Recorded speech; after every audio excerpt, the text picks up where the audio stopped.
नमस्कार. निवेदक विठ्ठल पवार या माझ्या यूट्यूब चॅनलमध्ये आपल्या सर्वांचं मी प्रथमतः मनपूर्वक स्वागत करत आहे.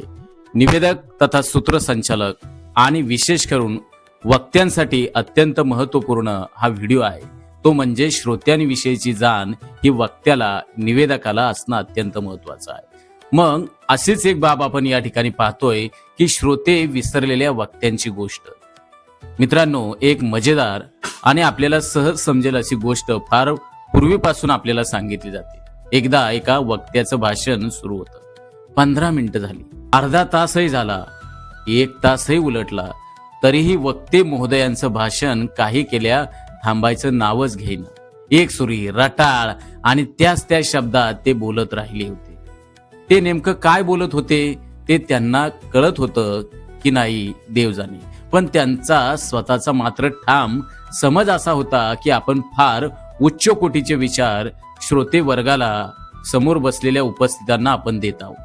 त्यांना लाग तसं वाटो, पण श्रोत्यांना वाटलं पाहिजे ना. हळूहळू एक एक करत सर्व श्रोते त्या कार्यक्रमातून उठून गेले.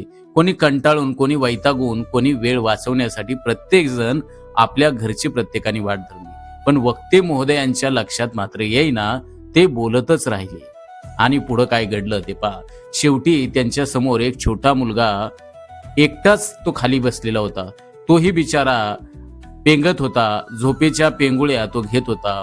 तरीही वक्ते बोलता बोलता म्हणाले, वा बेटा, तू शेवटपर्यंत थांबलायस आणि बाकी सगळे मूर्ख आहे म्हणून ते निघून गेले. निदान तुला तरी माझे विचार, माझं भाषण तुला कळलंय, आवडलंय असं समजायला काही हरकत नाही. तो मुलगा ताडकन उत्तर देतो, नाही साहेब, आपण ज्या सतरंजीवर उभे राहून बोलत आहात ना, ती सतरंजी माझी आहे म्हणून मी इतका वेळ थांबलो आहे.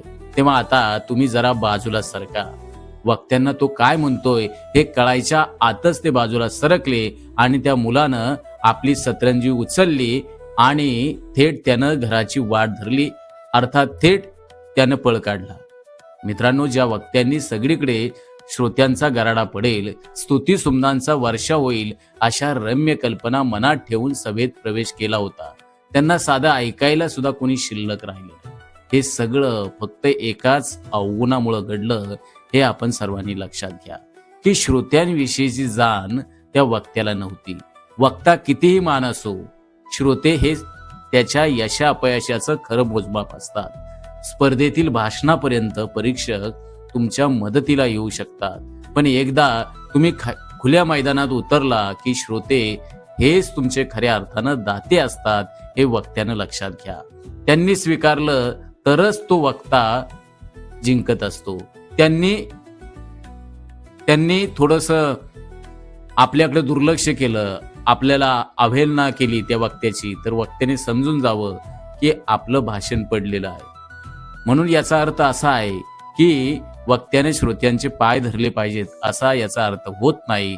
तर एवढं आपण या ठिकाणी लक्षात घ्या की वक्त्याला उपस्थित श्रोत्यांची नाडी योग्य रीतीने ओळखून त्यांच्या पातळीवरूनच उतरून त्यांना समजेल अशा भाषेत वक्त्यानं किंवा निवेदकानं बोललं पाहिजे.